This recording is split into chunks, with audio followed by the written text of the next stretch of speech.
What is up, guys? Let's do this.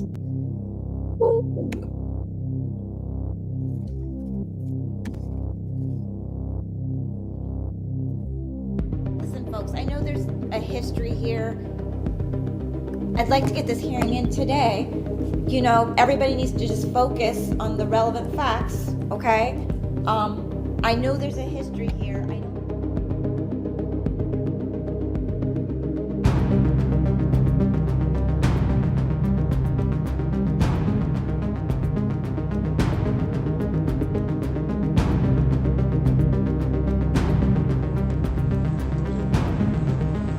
Are you talking up by Sunset Mart? Up the hill by the gas station? Yeah. Okay. Why did you?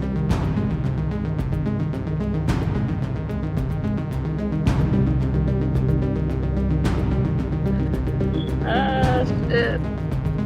Come on in, let's go. Come on. Let's get this party started. We gotta talk about Idaho. No, Idaho. Who's responsible here? Who's responsible here? Whose house is this? Yeah, been drinking or anything, right? No. Okay, drive careful, okay? Thank you.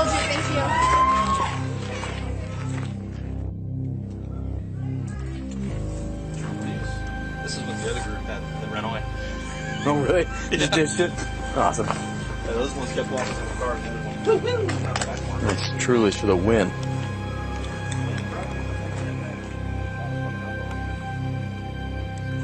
Tonight's episode is sponsored in part by Hard Iced Tea. Twisted tea. Don't get your pubes twisted. It might hurt a little bit. What's up? This one goes out to Santa Claus. All you guys that believe in Santa. So there was 2 different discs. Okay? They all knew about it.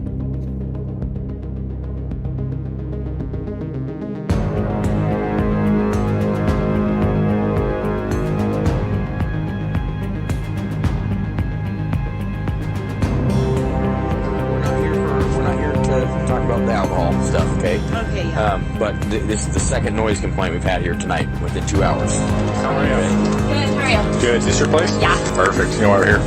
And I see noise. Noise, yeah. Yeah. Big speaker right there. Yeah. Nothing against having a party. Once neighbors start calling in, then we have an issue.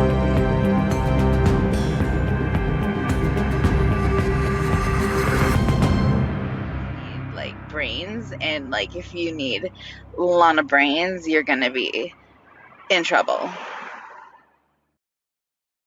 What is up, guys? Welcome to the Transparency. We're going to talk about some things.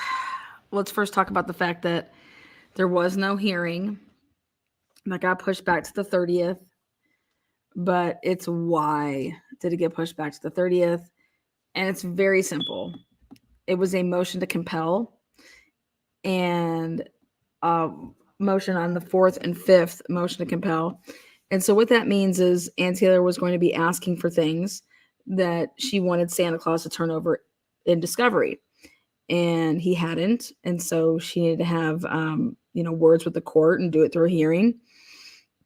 But if you remember, I told you guys that the only way that this wouldn't go forward is if Bill Thompson compels, like if he gives up the material or what he thinks the material is enough so that Ann Taylor says, okay, we got this digital dump here. We got to go through it. Let's see what's in there. Otherwise, you run the chance of like, or we're going to play around and possibly violate Mr. Kohlberger's rights, and nobody wants any part of that, right? So basically, Bill Thompson had a huge discovery dump. That's the only way that this would have ever gotten pushed. And here it's gotten pushed to the 30th, I think, at the end of the month. Now, what was supposed to take place at that hearing, which was yesterday, I believe it was yesterday, Tuesday, right? Tuesday? Today's Wednesday, right? Is that Bill Thompson didn't want any part of any witness possibly testifying at that 14th hearing. You guys remember that? He was having like hell of he was losing his shit. Okay. He didn't want any testimony. He wanted to know about it. He wanted to limit it. All this crazy crap, right? So, I don't know if you guys have been paying attention to the documents, but I don't know if it was yesterday or the day before. I believe the state filed something and they sealed it. But welcome to the game, back to the game, Jay Lawson, he filed something on the 10th of May. But I believe it was uploaded either Monday or Tuesday. And I'm gonna show you a little something, and I'm gonna give you guys a little bit of. Here you go. I want to do something first, though.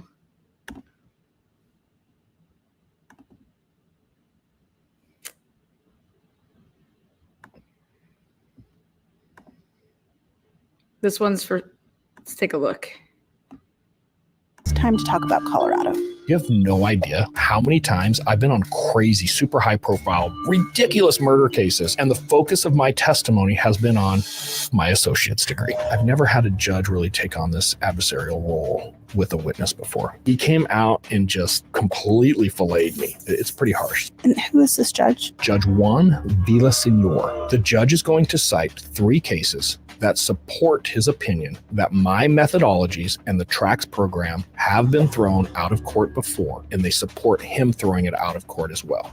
Are you ready for these 3 cases? Let's talk. For law enforcement, cell phone data is a powerful new tool. The Supreme Court ruled that cops need a search warrant before getting data from your cell phone that shows where you were and when. In a 5-4 decision, the Supreme Court said it's such a detailed record of our movements, it nearly turns a phone into an ankle monitor. Welcome to Socialite Crime Club.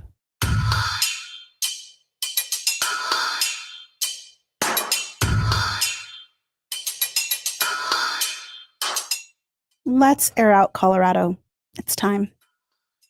Can we talk about clown shoes instead? No, we'll save that fool for next week. Time to talk about Colorado. Colorado versus Christopher Jones. Mm-hmm. It's got a lot of attention. Does have a lot of attention. You are quite the subject of scrutiny in this matter. Yeah, so let's talk about Christopher. Number one, this is a 2022 case. I believe this was August of 2022 is when this hearing happened. Christopher Jones, fairly common name. We'll get to that in a second. Something that caught my attention is, I don't know if you guys saw this, but did you see right there, as this was an intro or whatever they want to call it, they talked about something to do with knowing and getting your whereabouts. Basically, like it's an ankle monitor, right? Wasn't that the phrase? So I went on over to, now let me do this. I want to bring in Hector the projector really quick. Welcome to the game, Hector.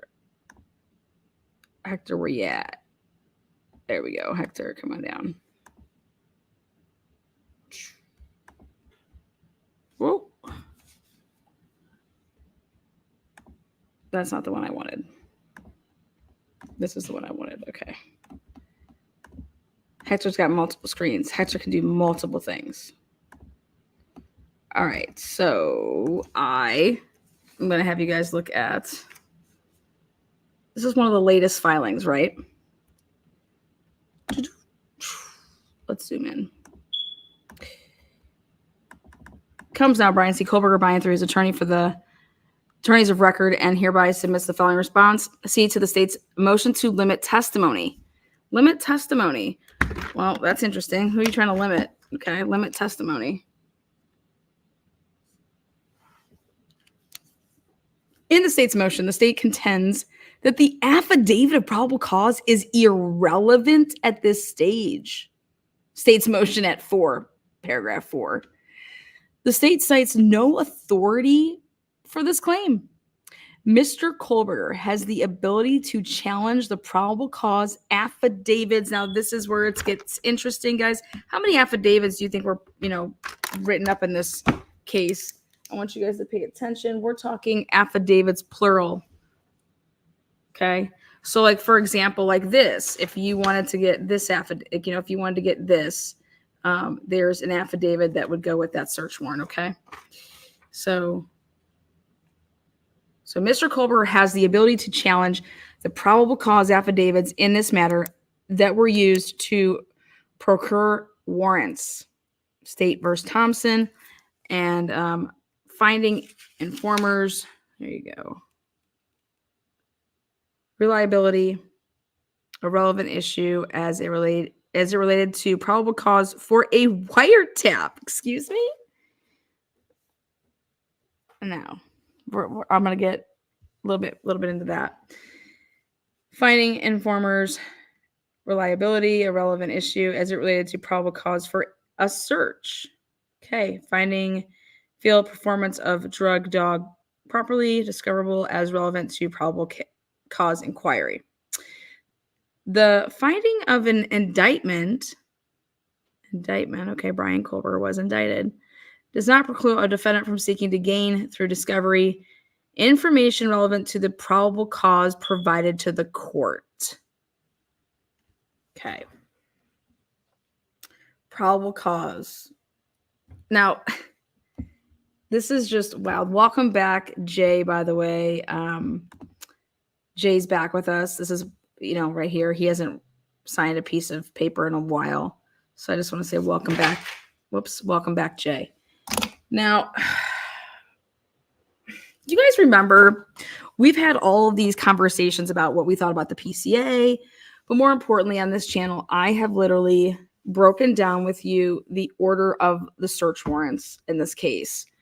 Went hand, showed you guys step by step, based on the dates and when they were going, is whatever's public anyways, based on what they deemed important or what they couldn't get their hands on, and they needed a search warrant, we put it all in order, right? And so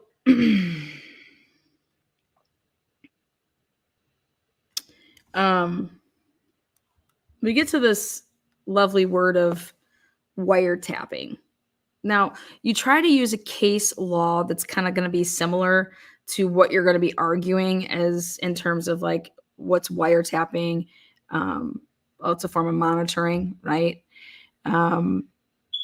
So I have a question then. At any point before Brian Colbert was arrested, did they were they monitoring Brian Kohlberger's movements? Were they monitoring Brian Kohlberger's movements? And in order to get such a that's you better have some probable cause, and you better, your affidavit better be fucking amazing, right? To be able to get to be able to sign off on that, right? So the question is did they go get a search warrant to be able to basically monitor Brian Kohlberger? And the answer to that is yes, if they did a trap and trace, if you're going to go for your phone records and within your phone records, you're doing things like, it's like a pen trap and trace. But at the end of the day, in order to get that, you have to have some really, really good, solid probable cause. You can't, and when you go to fill out your probable cause, your affidavit that you're going to fill out, and then you're going to take down to the courthouse to see your judge and have it all signed off, right? You better have your ducks in a row, right? Because if you don't, right, anything that you would obtain that you plan on using in any type of setting to prosecute, it could be subject to, if it wasn't properly obtained and you didn't have if your probable cause was shit, and isn't that grounds to fruit of the poisonous tree and all that shit would be out. And the answer is yes. Yes, it would. Okay. But more importantly, Bill Thompson was so scared to have this hearing in public that for the first time ever, I mean, you guys saw how fired up Ann Taylor was, right? Ann Taylor wanted this to be in public for all of us to see, right? And that's what Brian Koberger wanted, right? Ann Taylor must have got her hands, or at least what she would think she got her hands on, because Bill Thompson would have had to, in order for that not to take place, Bill Thompson would have had to pony up the dough, give us what we're asking for, or at least try to fool us maybe. But it is that important that all of you guys, that we don't know what's going on. It's that important. Would you consider that like a stall tactic in a way? I don't know about you guys, but I've been watching the Karen Reed case, and Karen Reed's defense attorneys tried over and over and over to get that motherfucker dismissed. Okay. Tried to present this, they did a ton of things because it was just so crazy. And it's coming out that it's so crazy. I mean, gathering evidence in solo red cups, blowing the field of evidence with a leaf blower, but it's snowing. I mean, it's just wild, right? But at the end of the day, Karen Reed could have had all of that stuff probably suppressed, no doubt about it. All right. But they didn't suppress it. They wanted it to go in and go forward. So here we have Bill Thompson. They were supposed to have a hearing yesterday, and they don't, because Bill Thompson ponied up the dough and he tossed over the discovery, or at least a pretty big chunk of it, right? Enough so that they have agreed that we will be having a hearing on the 30th instead of just basically in 2 weeks. In 2 weeks, we're going to come back and we're going to see what's up, right? Now, remember, at the last hearing, Ann Taylor was like, go forward. We want you to sign that. We want the shit from the FBI. Let's go. Because Bill Thompson's not turning it over, but because Bill Thompson doesn't have it, because you have to get it straight from the FBI, right? But then you have to ask yourselves this: why wouldn't Bill Thompson have something from the FBI if the FBI is working with Moscow Police Department and working with the prosecutor's office, fully? And I mean, it's just, yeah, we're going to get this guy. This is our guy, yada, yada, yada. Like, why are you guys on totally different pages, right? Well, I'm just going to say it, guys. Everything in that probable cause for the arrest of Brian Koberger relied heavily on what? Well, the FBI CAS report. The FBI CAS report that wasn't drawn up until March. So, but bottom line is you are heavily relying on that CAS report. Period. Right?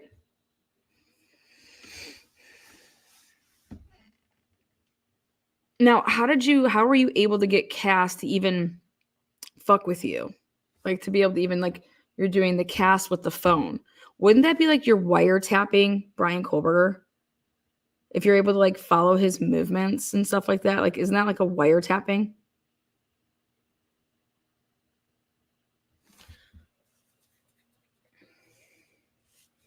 And there's actually a specific name for it in the world of probable causes, in the world of search warrants. It's a trap pen trace. You guys know what I'm talking about, right? Blah, blah, blah. Thank you there. Turning people green in here. Woo-hoo. Thank you, Janet. Appreciate that. Thank you, Doc Terry. Appreciate that. Love it, love it, love it. So I'm over here Oopsies. I'm over here thinking to myself, what the hell is going on with these probable causes? And is it the probable cause that all of us have seen over and over and over and over? Or based on Jay's filing, is it actually something to do with, like, Brian Culver has a right to challenge the probable cause affidavits, plural, in this matter? Remember how I told you how like they were just like, I thought, so sloppy with these search warrants. Like, shit, they got the wrong dates on some of them, or they're hanging on to them. Like, it was just kind of wonky.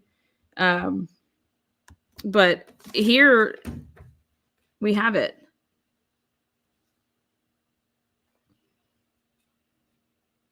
Like, you guys were trying to locate Brian Culver, and when this all happened, I don't know. I can only assume that based on the numerous AT&T search warrants that you guys did, if you guys go and check the search warrants for AT&T, there was like 3 or 4 of them.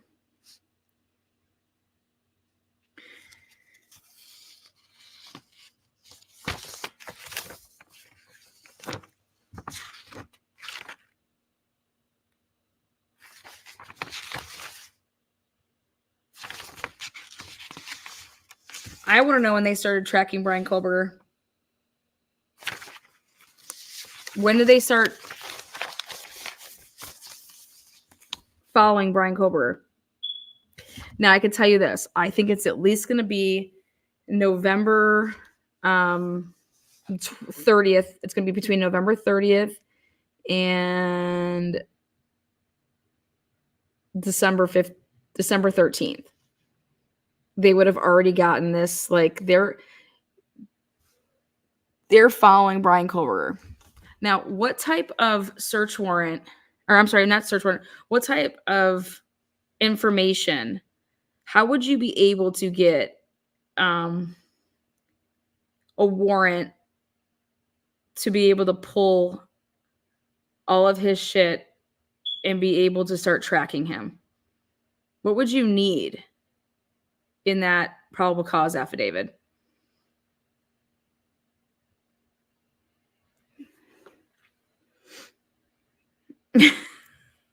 I just think about this. Like, you can't just be like, hey, I want to start tracking me or you. Like, you would need some serious shit. Like, you would need to be able to provide within your affidavit reasons that you believe that he would be involved, and that you're going to have to come with something. You can't just start monitoring. You're not going to be able to do that. That's just not how. That's just not. You just can't go to a judge and be like, "Hey, I just want to start following me." That's just not how it works. Okay. You're going to have to really pull some shit. Okay. Some, like, legit shit.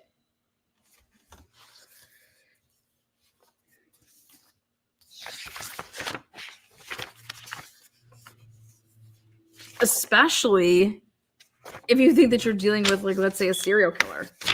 Oh my God, he's going to strike and kill again. Remember I told you guys Bill Thompson? Bill Thompson was so cool, calm, and collective. He was like, I'm just going to go on the Today Show. I'm just going to go on Good Morning America.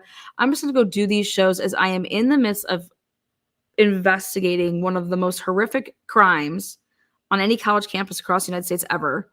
But I'm going to go out there and I'm just going to talk to the press, and I'm going to, like, show off my beard and do these interviews so early on in the investigation, and then make a Freudian slip, in my opinion, and say that, well, if you knew what I knew, you would send your kid to the school. Wow. Like, awesome. He said this so early on. If you knew what I knew, then you would send your, you could just send your kid back there. It's okay to go back there. Well, Bill, I did an episode on you way back when, and it's because I believed that you guys were monitoring. You guys knew who, you guys already had your suspect, right? You guys are monitoring that person to know that, hey, we're going to have this person followed 24/7, right?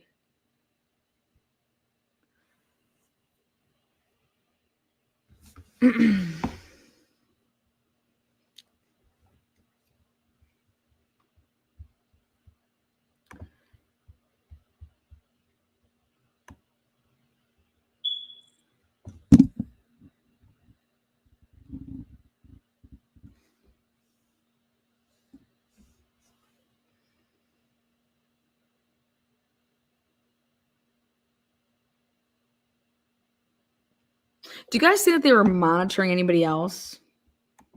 Do you guys think that they were following anybody else? Do you guys think that they were following like Bethany?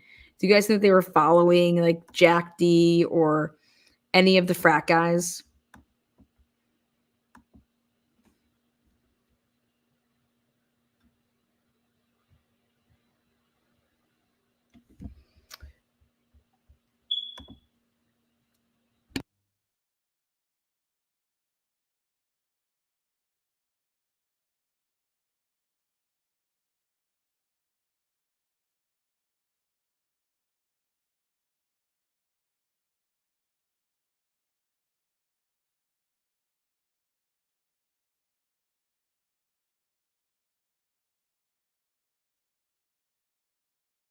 I think I saw a lot of no's in chat about that. No, maybe so.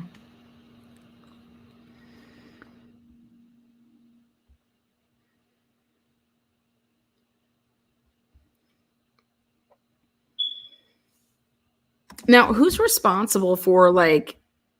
I noticed that in all the different search warrants, Payne signed one. Mowry was signing a lot of them. Have you guys ever heard of like a prosecutor signing one? Like Bill Thompson? Do you think Bill Thompson could just be like, fuck this, I'm going to fill out my own probable cause and just turn it in? I'm being serious. I mean, do you think that Scott Green could just go down there and fill out some forms and be like, yeah, here you go?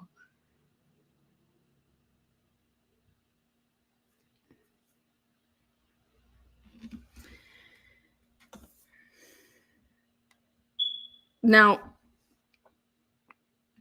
what happens if the FBI is like, man, we totally fucked up in our cast report? It's so wrong. It's so wrong. Like, what do we do? What do we do? Like, our cast report no longer matches up to Brian Kober's alleged cell phone movements, the white Honda Elantra. Okay. Like, what happens then? Like, what I'm asking. I don't have all the answers. I'm just saying, what would happen? You think that Bill Thompson says, hey, we messed up. It's not, the cast report is fucking bogus. It's totally not right. So we don't have Brian Kober. We don't have any, what was the cast used for, guys? What was it used for? It was used to what? Put a guy from WSU's campus driving around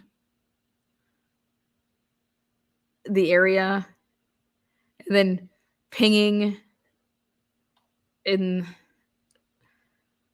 an area south. I mean, we have a guy that has no connection to these victims. No connection to these victims. And now, what if in fact he didn't turn his phone off, right? And Cass is over here like, this is wrong. We're wrong. Or we messed up. We made a mistake. Or, I mean, what happens?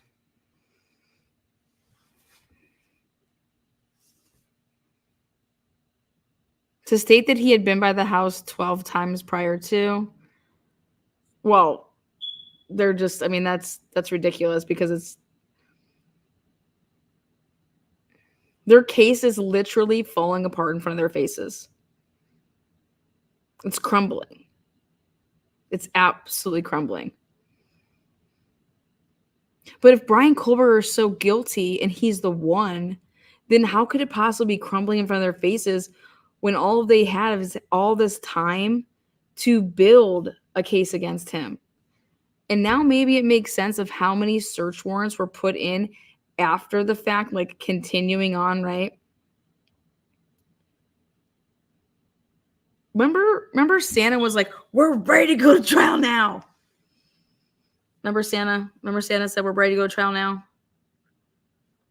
Back, he wanted to have, like, I think it was this summer he wanted trial. And Andy was like, that's never happening.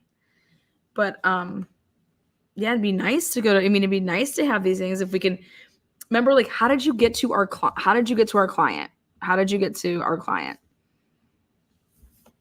Well, so the FBI uploaded a profile to a site that violated actually all of our rights, but went against protocol. Then the FBI cast fucked up the cast, and the cast isn't right? But it was just a draft report, I thought, in March. Like, they were just going off of a draft. So does the draft, so since Ann Taylor has like the draft, because she did say that they have like the March 21st, 2023 version, like they were given some type of a draft. So Ann Taylor has this draft, and won't she be able to use this draft against whatever then they come to the table with the second time when it doesn't look anything like it, right? Just like kind of like the white Honda Elantra that was the 2011 or 13, and now all of a sudden to 2015. You guys, I broke down some sick videos. I'm an expert now on white Honda Elantras, in the lights, the formation of the lights, the mirror lights, the fog lights, the rims on the factory made. Okay, so you just keep looking at all of this stuff, and it's like, wait a second, let me get this straight. Moscow Police Department was trying to put a case together, and then the FBI just came in and tried to bolster a case for Moscow Police Department, right, and Idaho State Police. So, but they did this on every which way, because I can't wait to see somebody get up there and testify and say, yeah, that looks like this. I thought it could be that year. Okay, well, then they showed you another video or the same video, and then you changed it to a 2015 or rather a 2014, 2016. Well, a 2014, 15, or 16 is not going to look like a 2011. I can tell you that right now. It's not even going to look like a 2013. So every which way we look at it, here's the FBI just like fucking shit royally up.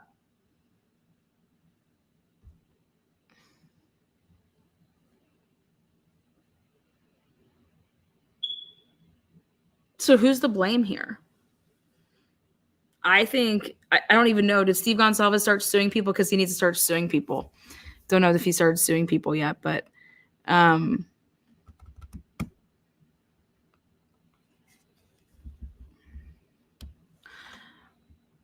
so if mainstream media, as well as Santa Claus, told us that Brian Kober was stalking the victims, right?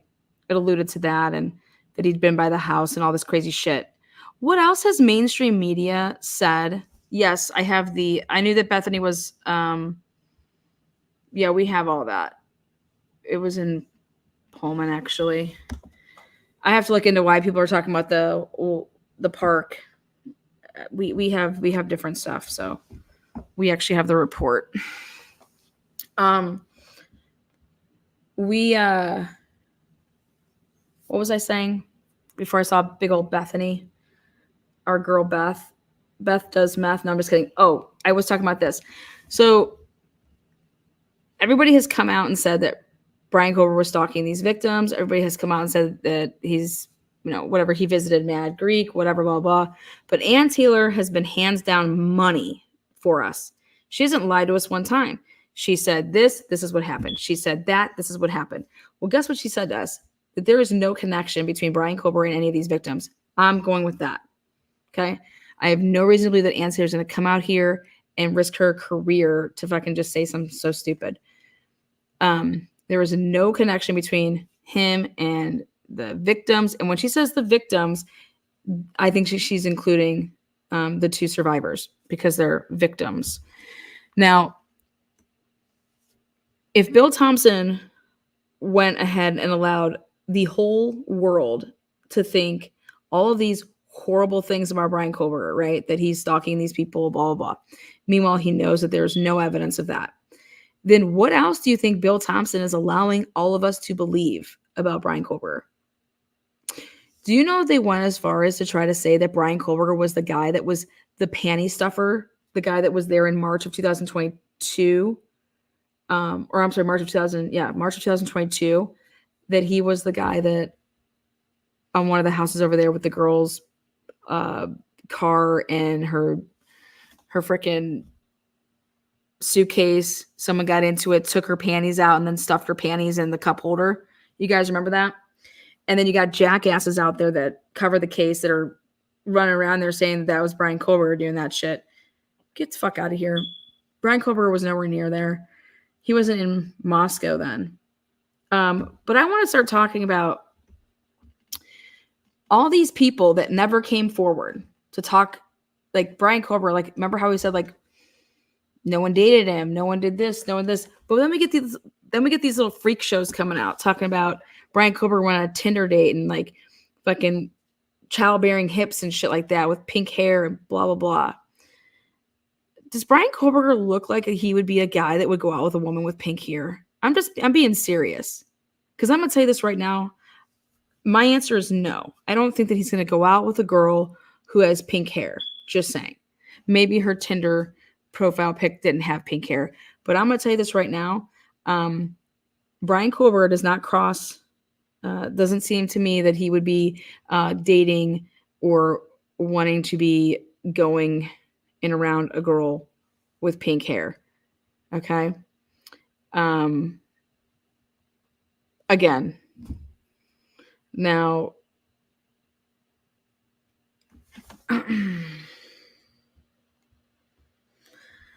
what about this drug shit? What about Brian Koberger and this drug shit? What about who started that rumor?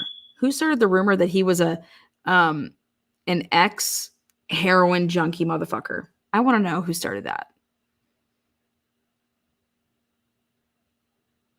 Because if Bill Thompson's goal was to spread the PCA wide and far, okay, because he knew what people would do and how they would run with it, right? And he wanted that. Then who started with these rumors that he was a heroin junkie? You guys know, like, oh, here, I'm going to just show you guys my screenshots from so long ago. I was at some wedding with him and yada, yada, yada. You guys, I've witnessed more lying in this Karen Reed case. Like, people just don't give a fuck, okay? Making up screenshots, giving them to the feds, giving screenshots to the police. But more importantly, at least these people are doing it to, like, cover for their families for murder. You got these weirdos making up shit to just have 5 minutes, 10 minutes of fame, right? Like, who wants to come out and say that they went on a Tinder date with a goddamn mass murderer? Like, what a psycho. Like, even if that shit was true, who would ever do that, right? I know I wouldn't. Hey, oh my God, I went on a Tinder date with a guy. Let me go out there and tell the world that. Come on, man.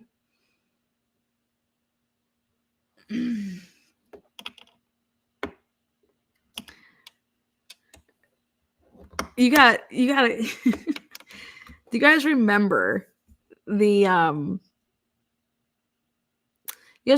press conference where Fry is like, we arrested Brian Christopher Koberger, right? And he's like, we are still looking for any information. Like, we want you to bring us all this information on this guy, right? We're still like investigating, whatever his wording was. He wanted to know everything about Brian Koberger, right? How many people do you think came forward? Because those would be tips, right? And they'd be part of the tip line. If anybody was to like write in, and that's part of the tip line. And then guess who gets that? Well, Ann Taylor gets that. That's discovery, right? Unless you just think that if you're not going to use it for your case in chief, well, we don't have to give it to them. You know?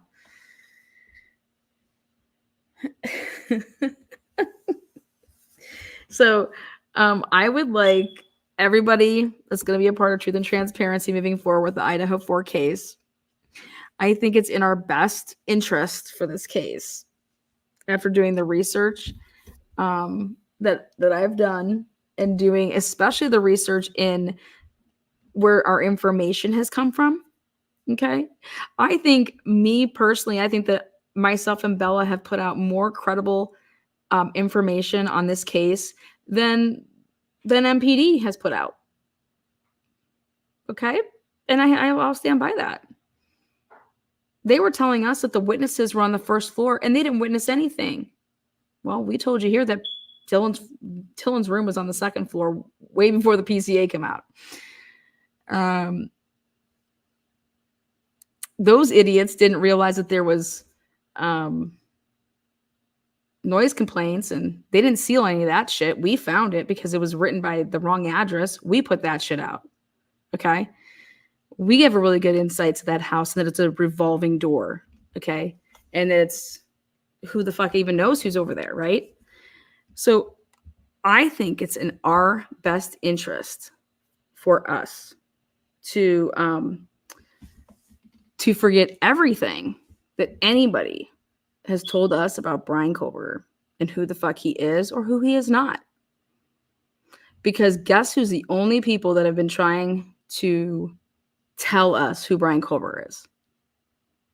Everybody that wants to fucking shoot his brains out, and mainstream media, Nancy Grace, who wants to say he's a monster. He may be all of those things, okay? He may be all of those things. Because whoever did this is a sick fuck. But I'll be damned. But I will be motherfucking damned if I'm going to sit here and let mainstream media and let liars and cheats, because I do believe that the FBI tried to railroad Brian Koberger. Now I want to know why. I want to know why. I want to know what the FBI has any skin in the game to come in and bolster a case and lie about it.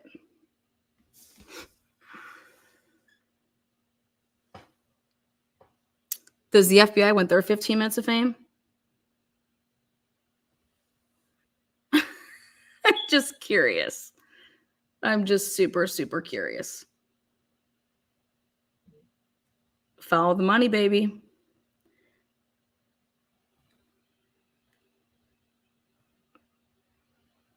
So Brian Koberger right now is basically telling the world that he is questioning, and he's going to be questioning every single probable cause affidavit that was wrote up, signed, and presented to a judge in this case.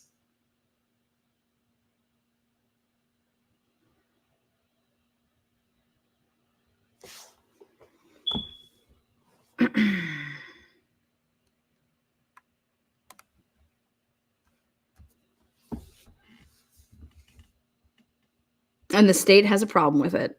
The state literally has a problem with it.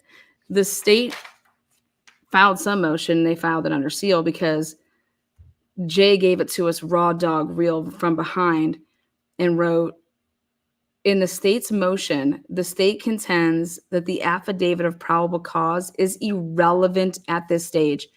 Well, yeah, you want to know why they're saying it's irrelevant at this stage? Because it's all bullshit. I believe that every fucking single probable cause that was written in this case is absolutely bullshit. I believe that Steve Gonsalves has been literally hand-fed dog shit into his mouth every single day by law enforcement. And all he's had to do at that point is just regurgitate out the shit that he was fed. And we all got the secondhand shit. And that is the most disgusting thing in the world because that's a dad whose daughter was murdered.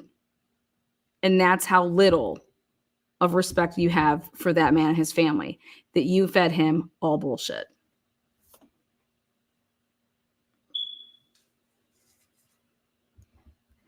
And I feel horrible for us that have literally, when they were like, hey, we're looking for a white Honda Elantra. Can you go look for it? You know what I mean? Can you help us out? Man, fuck you guys. Look for it yourself. You ain't looking for nothing. You guys wanted people to look over here. Well, you guys were doing this over there. That's what y'all were doing. And now Bill Thompson is running scared with his little tail tucked between his little legs, with his little hairy beard hanging out, and he's running around.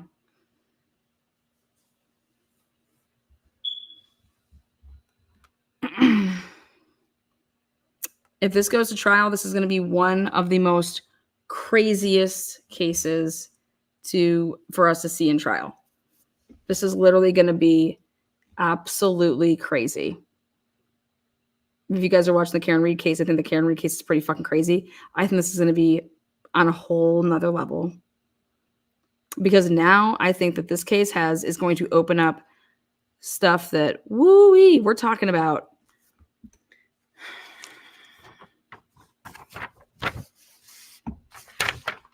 Now, I would like to rest my throat for a minute, and I was really, really excited to hear about something. So I want to start us off, and then I want us to all go over and check this out. So we don't have to identify any individual necessarily, but just Christopher Jones in general. He was charged with 3 counts of stock. Okay, so everybody was like, Lana, write me emails. Lana, Cy's hot. Lana, Cy's wife's hot. Lana, what do you think about Colorado? He isn't going to stand a chance. They're going to toss all of his shit. I was just getting emails left and right. People were like, oh my God, I want to bang Cy's wife. Are you sure that's his wife? Oh my God, I want to bang Cy. That's really not his wife. And then we went, like, what do I think about Colorado? Well, let me tell you how I feel about Colorado, number one. I fucking hate Colorado. If anybody knows me and knows my history, Colorado is a joke when it comes to anything judicial.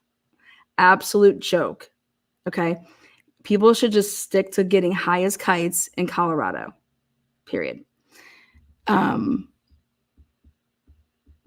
Yes, Cy is married. Yes, they're both hot. I don't know what to tell you guys, but cha-ching. Now, as far as what do I think happened in Colorado, will it affect Cy and anything to do with Idaho? Absolutely not. I don't. And here you go. And this is all related to a violation of an order of protection, which also triggered a bond issue.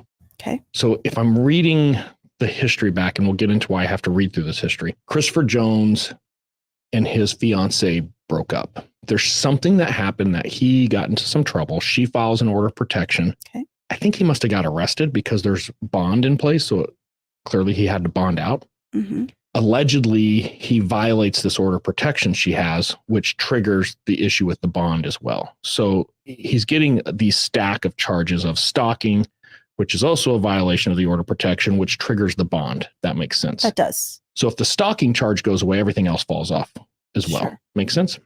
Mm-hmm. Far as, and this, I know you're going to ask me because you always do. I don't know the other issues with him and his fiance. I don't care. It's not my business. I'm not going to get into that. Okay. But it's just so. I know it's juicy, but I'm not getting into it. I don't know what it is. Okay. Here's what you need to know. She reports to law enforcement that she saw Christopher Jones drive through her apartment complex, dun, dun, dun, in violation of this order of protection. And how so? Is there a certain amount of feet that he can be from her, or? It's a good question. Yes, 50 meters. So I think maybe it's probably 50 feet because it's a U.S. court. So it's probably 50 feet. She can't, or he can't be more than 50 feet from her or her apartment. So even if she's gone, he can't be within 50 feet of the apartment. Okay. Which is kind of weird too, because I don't know, driving through an apartment complex would necessarily violate the 50-foot rule. You'd almost have to drive right by, unless the entire complex is protected. Right. I've had similar issues come up where a woman had an order of protection against her spouse, and she actually called him into the police because when he dropped off their child for their custody exchange, he violated. He parked on the wrong curb, which put him closer to the house. Yeah, absurd, right? And there's always layers of nonsense within this, and we probably should clear this up a little bit. I think where law enforcement attached to this really quickly, like, oh, even if he's close to the apartment, there's an issue here. Christopher lives in Cheyenne, Wyoming.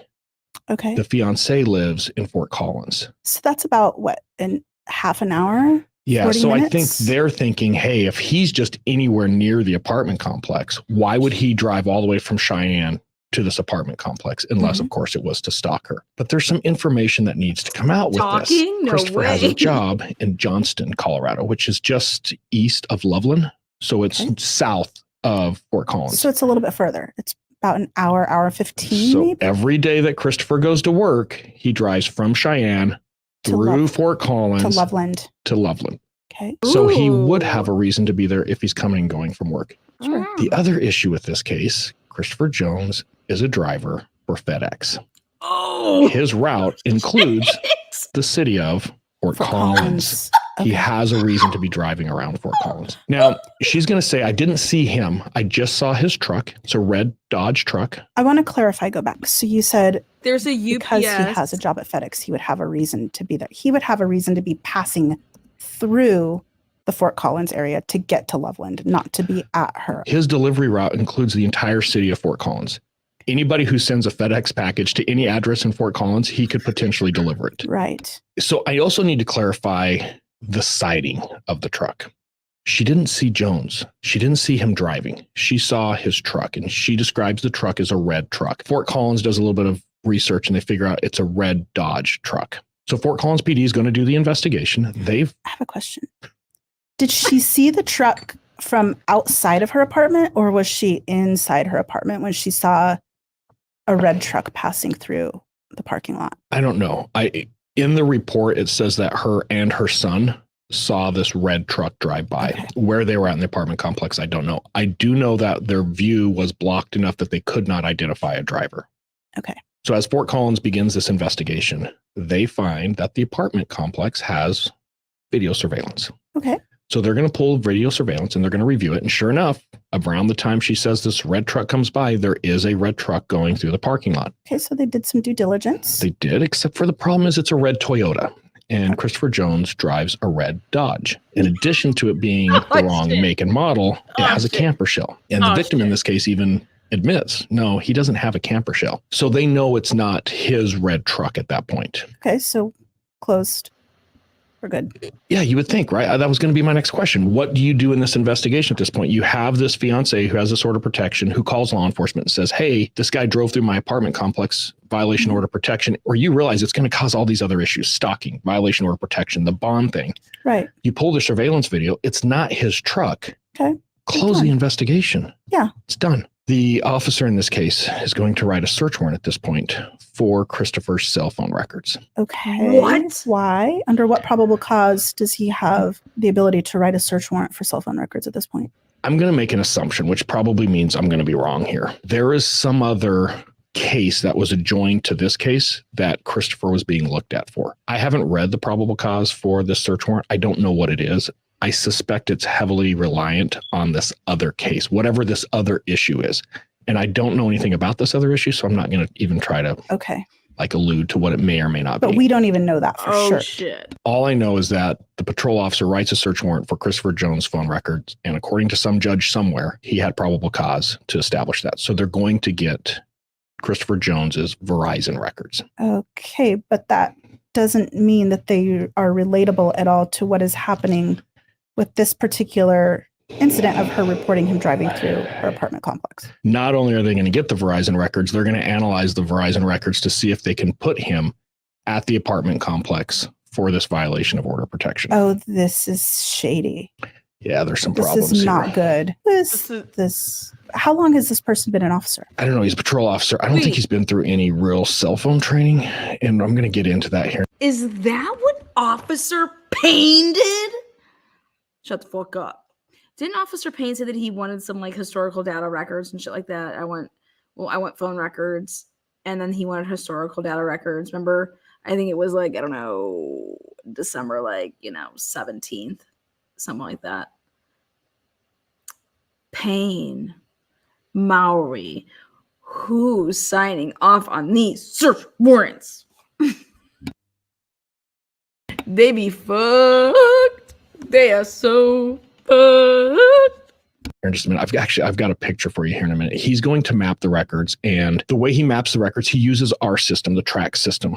Fort Collins was one of our customers, so they're using the TRAX platform. We actually had some really good subject matter experts there. We did, but he left to start an automotive shop. I'm still mad at him about that. Who leaves law enforcement to start their own business? He was a really good detective. He was a good detective. Long story short, this is not within best practices. Like, we would not recommend this. We haven't recommended this. We've testified in the past, this isn't really what you want to do here. But this officer sees that Christopher Jones's phone is in the general area of the apartment complex and decides, oh, he was there.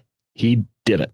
I think that's quite common, actually, for a lot of people to do that without the proper training. It is. And we're going to talk about this a little bit more here in a little bit. And I've got this picture we're going to put up on the screen here. What you're seeing with this red overlay right here, that is our estimated handoff area is what we call it. And it is a general estimation. It is not exact. It's not precise. It never will be. We've never claimed it to be exact or precise. No. What we're saying is, hey, most likely that phone is within that red shaded area for at least a brief period of time. You need a lot of other data and potentially corroborative evidence to put somebody at a specific location at a specific point in time. We're going to come back to that, but it's really interesting. If you look at these records, I could tell you right now that this phone is probably on the freeway that's going up the middle of the screen. That's I-25.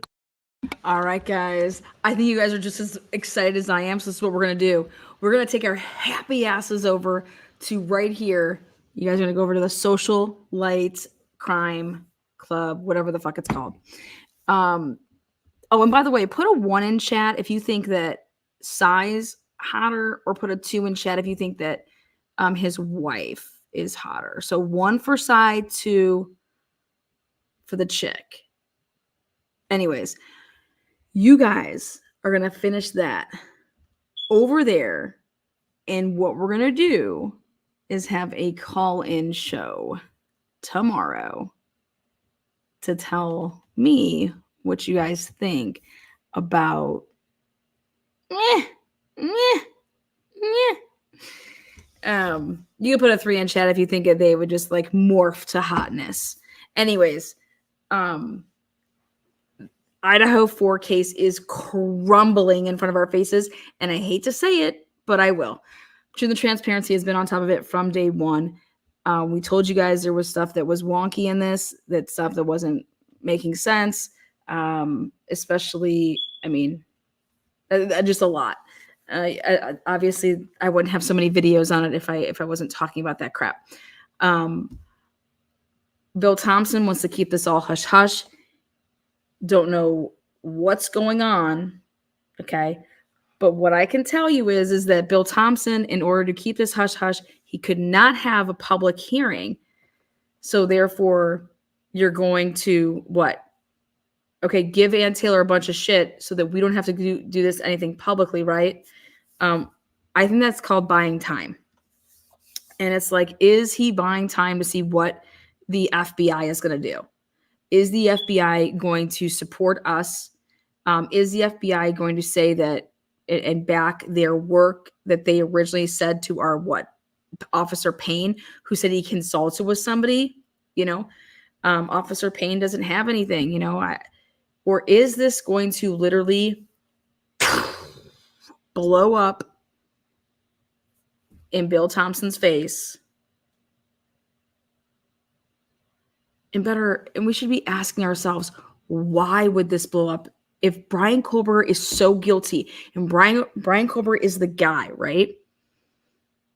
But why aren't we asking ourselves all of those other questions, like why isn't the car lit up like Christmas with all the, the blood, and Why isn't the apartment? Why is there no links? How do you go this day and age and have a smartphone and the phone isn't linking to anything, you're following, something's wrong. Something is wrong. Something is wrong. And it's trying to come to the surface. Okay. And the only people that are trying to prevent it from coming to the surface right now is the prosecution. Period. It doesn't mean that Brian Kohlberger is innocent. Doesn't mean that Brian Kohlberger is guilty. But we have a problem here. And my understanding is, and my research is showing me, that the FBI, they're notorious for fucking shit up. Okay. And your cast report is everything in that PCA, minus one other thing, and that would be the sheath touch DNA. Going over to, again, it's called Social Light Crime Club. It's like Fight Club, guys. Get on over there. I know I'm going to be over there. I'm going to watch the rest of it. Again, report back to us here tomorrow night, because I want to hear what all of you people have to say. And you guys are going to hit that link. Do me a favor, hit the thumbs up or hit the thumbs down. Either way, make yourself known. Be kind to one another. We'll see you soon. It's November 29th. 4 people that were murdered, and you want to fuck around. You got 8 families that are being affected by this, and they just mean nobody from the university. Shock value. And so what he did was he had taken pictures of California. Oh, you're from I would be outraged if I live in Moscow right now. I'd be lighting some cars on fire out there. I'd be flipping some cars. I'd get the frats going wild. Let's get some noise complaints going.